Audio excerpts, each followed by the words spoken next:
Apa yang dikatakan Cak Nun ternyata memiliki keterkaitan dengan pernyataan seorang badut yang memiliki mimpi besar menjadi penguasa di negeri ini, yang tak lain adalah sang pembohong besar yang pada waktu itu menjadi sebagai orang nomor 1 di provinsi ibu kota.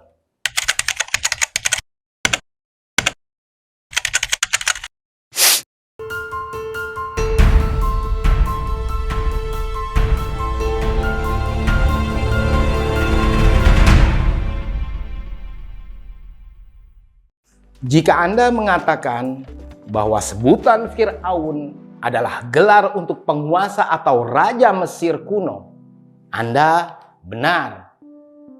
Jika Anda menjelaskan bahwa catatan sejarah menyebutkan tidak semua Fir'aun zalim, itu juga tidak salah.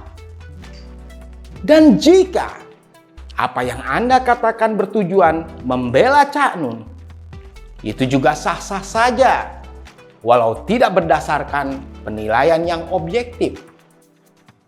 Karena kebenaran tidak bisa diukur berdasarkan perasaan atau kecintaan yang membabi buta, walau dengan alasan apapun. Karena sesuatu yang disebut sebagai kebenaran harus memiliki alasan yang bersifat aksiomatis atau logis. Tapi jika apa yang menjadi alasan hanya berdasarkan perasaan semata, ketahuilah, apa yang Anda lakukan hanyalah pembenaran dan sama sekali bukan kebenaran. Dan hal itu bisa dikategorikan sebagai bentuk pengingkaran terhadap kebenaran itu sendiri. Perlu dipahami, tidak ada kemuliaan terhadap orang-orang yang masih suka meremehkan, merendahkan, terlebih untuk tujuan menghina seseorang. Karena kemuliaan hanya bisa diraih oleh orang yang menganggap dirinya sebagai makhluk yang hina di hadapan kebesaran Tuhan. Seperti dalam satu riwayat yang menceritakan di mana Allah memerintahkan kepada Nabi Musa alaihi salam untuk membawa seseorang, di mana Nabi Musa merasa lebih mulia dari diri orang tersebut. Sampai akhirnya di tengah perjalanan pencarian, Nabi Musa melihat anjing kudis yang membuat Nabi Musa bermaksud membawa anjing tersebut ke hadapan Tuhan, yang sempat berpikiran bahwa dirinya merasa lebih baik dari hewan tersebut. Tapi di tengah jalan, Nabi Musa berubah pikiran. Dalam hatinya berbisik, jangan-jangan anjing ini pun lebih baik di sisi Allah daripada aku. Sehingga pada akhirnya Nabi Musa memutuskan untuk membatalkan membawa anjing tersebut. Dan sesampainya di tempat munajat, Allah bertanya kepadanya, "Wahai Musa, apakah kau telah membawa apa yang telah kami perintahkan kepadamu sebelumnya?" Lalu Nabi Musa menjawab, "Tuhanku, aku tak menemukan sesuatu yang engkau minta dariku itu." Kemudian Allah berfirman, "Demi kemuliaan dan kebesaranku, andai engkau membawa sesuatu yang kau anggap lebih hina dari dirimu, maka akan aku hapus namamu dari deretan nama-nama para nabi." Sebuah pelajaran berharga yang memiliki intisari ajaran bahwa Tuhan sangat membenci sifat sombong atau kesombongan. Dan riwayat ini juga mengajarkan kepada kita bahwa hanya ketakwaan yang bisa mengangkat derajat seseorang di hadapan Tuhan. Sikap arogan hanya akan mendatangkan cepat atau lambat murka Tuhan terhadap orang yang melakukannya.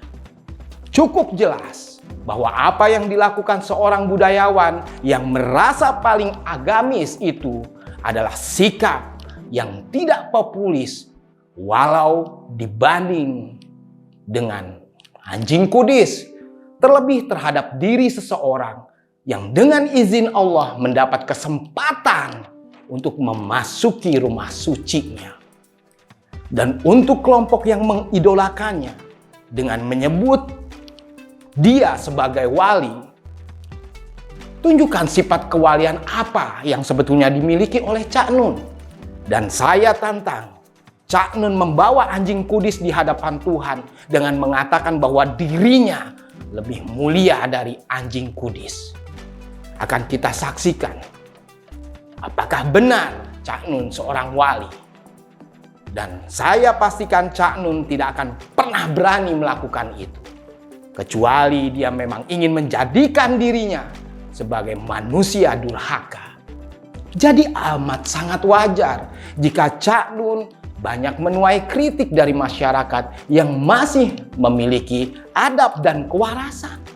Sebab bukan kali pertama budayawan yang sok paling agamis ini melontarkan ucapan yang tidak patut dan tidak etis terhadap Jokowi.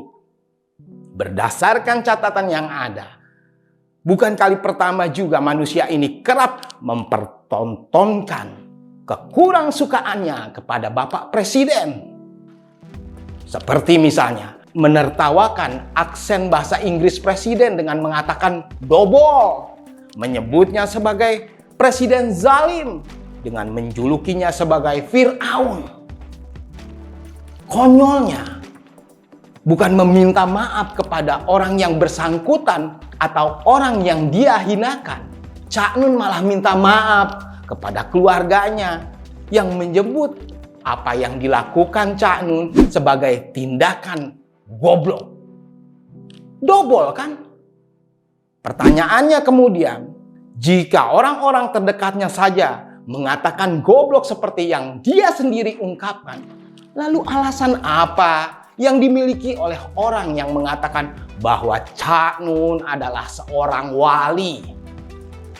Tidakkah disadari Cak Nun dan kalian, orang yang dia hina sebagai Fir'aun itu telah melakukan terobosan demi mewujudkan keadilan bagi seluruh rakyat Indonesia dengan program BBM satu harga, dan telah merestrukturisasi orientasi pembangunan yang pada awalnya berkiblat pada Jawa sentris dan saat ini menjadi Indonesia sentris. Dan kesemuanya itu dilakukan demi terwujudnya persatuan Indonesia yang berdasarkan keadilan. Pertanyaannya kemudian, mungkinkah seorang Fir'aun mau melakukan seperti apa yang dilakukan pemerintah saat ini terhadap rakyatnya?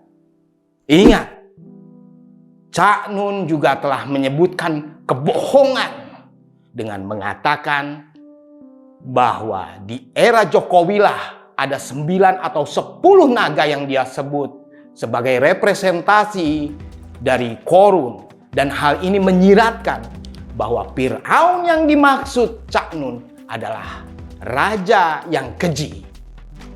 Pada kenyataannya, di era ketika majikannya yang fasis itu berkuasalah, eksistensi geng 9 naga pertama kali muncul, yang telah merambah dan berafiliasi sebagai Antek Cendana atau keluarga penguasa diktator Orde Baru Soeharto. Perkataan Cak Nun yang menyebut Jokowi Fir'aun inilah yang membuat saya mencari sumber dari media mainstream yang ada, lalu merangkai fragmentasi berita-berita itu sehingga menemukan benang merahnya mengenai apa yang mendorong Cak Nun menyebut Jokowi sebagai Fir'aun. Dan kesimpulan yang saya dapatkan adalah apa yang dikatakan Cak Nun ternyata memiliki keterkaitan dengan pernyataan seorang badut yang memiliki mimpi besar menjadi penguasa di negeri ini, yang tak lain adalah sang pembohong besar yang pada waktu itu menjadi sebagai orang nomor 1 di provinsi ibu kota. Manusia ini pernah mengatakan, saya bacakan redaksinya, kalau hanya membangun kota yang megah, Fir'aun pun dulu bisa membangun kota yang megah. Kata Anies atau Yohanes kepada warga di Jalan Al-Hidayah RT 03 RW 04 Kelurahan Jati, Pulau Gadung, Jakarta Timur pada tanggal 10 Januari 2017 yang diteruskan dengan kunjungan Yohanis Baswedan dalam acara pentas Kenduri Cinta pada 8 Oktober 2019. Hal ini sekaligus menjawab kenapa seorang Cak Nun lebih memilih diam ketika Pemprov DKI Jakarta melakukan revitalisasi Taman Ismail Marzuki, di mana hal itu telah menunjukkan arogansi Pemprov DKI kepada para seniman dan budayawan, terutama para pelaku seni yang menggantungkan kehidupan sehari-hari di Taman Ismail Marzuki atau TIM. Padahal para seniman dan budayawan itu tidak sekalipun pernah mempermasalahkan ketika Kenduri Cinta yang acaranya diadakan di areal parkir TIM selama ini. Menyangkut permintaan maaf yang dirilis Cak Nun, saya menilai bahwa Cak Nun enggan untuk mengakui kesalahan yang dia perbuat atas ucapan sompralnya yang ditujukan kepada Jokowi yang suka atau tidak adalah sebagai presidennya. Akhir kata, saya hanya bisa menilai bahwa Cak Nun hanyalah seniman yang tidak memiliki kepekaan terhadap nasib para koleganya. Bagaimana mungkin orang seperti ini layak menjadi panutan? Saya menilai pengetahuan yang seolah sudah menyelami dimensi supranatural ilmu agama hanya merupakan gimik yang bersifat retoris yang bagi saya sudah tidak seksis.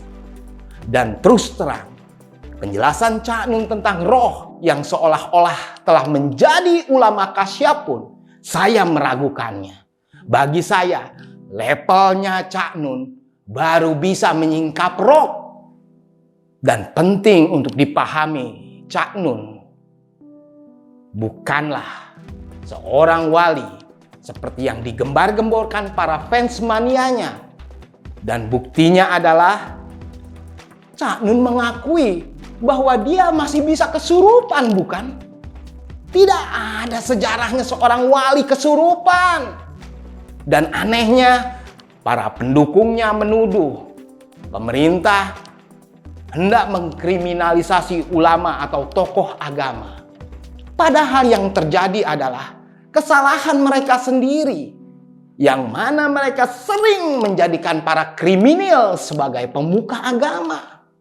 Saya pastikan Cak Nun tidak akan pernah disemuasi, karena Cak Nun bukan siapa-siapa dan tidak akan pernah menjadi apa-apa.